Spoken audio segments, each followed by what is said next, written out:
If you haven't seen the last video, I recommend that you go watch it. That way this video will make a little bit more sense for what I'm going to be talking about when I went to Japan. Okay, bye. So on day 2 of Japan, we start our day off by putting on nice, clean, white outfits. Make sure you remember that.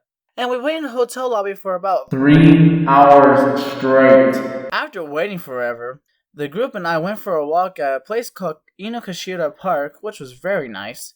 When we got there, the first thing that caught my eye was the big green beanstalk looking trees that were huge. We spent a good chunk of our day there, but by the time we knew it, it came to the point where we had to go to our next destination. So, we got on a bus and we go right over there.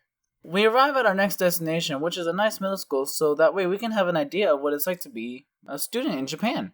But when we got there, our instructors told us that we had to wait in the office for about an hour, so we waited. After the hour goes by, the principal comes in and tells us that they're ready for us. So, we head out there to the gym and get on the stand, and all the kids are all here. They're all nicely placed, they're ready for us, and just know that in here, it is dead silent. Nothing could break the peace.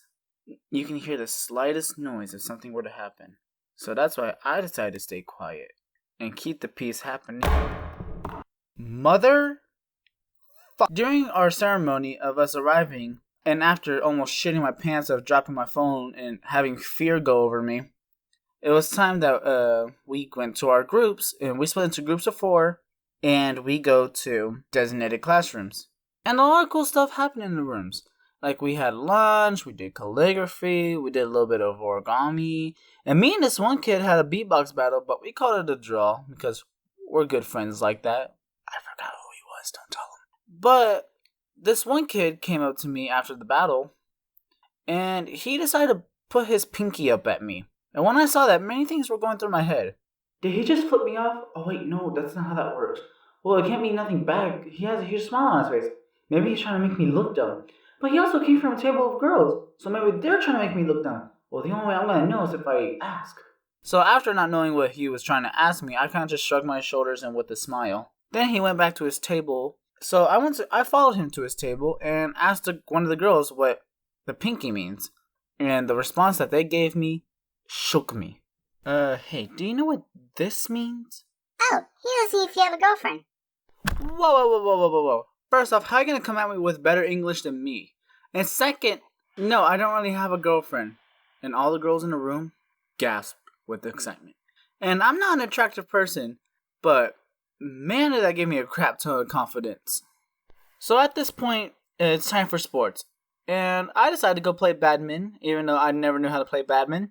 But it's okay, because today we're going to learn how to play badminton.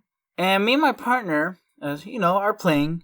And then I noticed that my racket doesn't have any grip tape, but instead is covered in a tar-like rubber. I didn't really mind it, so I just kept playing.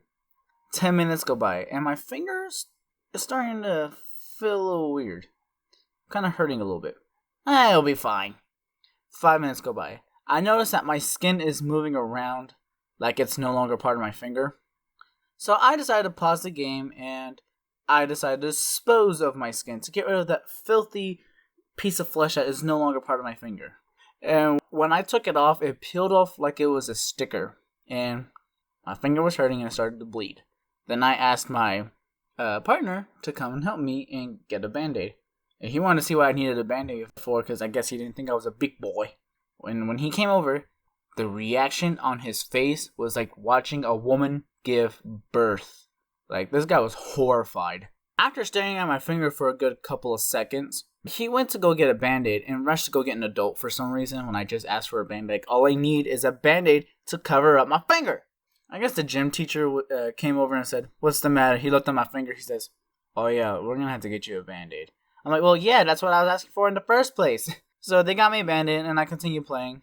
And after that, it was time to go to a restaurant because it was dinner time. So we headed right over there and we get to eating. Shout out to this place for being super delicious. And, they had all the good stuff. It was a buffet, but to this buffet, you had to cook your own food, which I love cooking, so I didn't really mind cooking. I made me some little ramen with some steak and some chicken and some, like, of course, noodles, some soup, and just other things in general. And we were all just having fun. And the time came for dessert.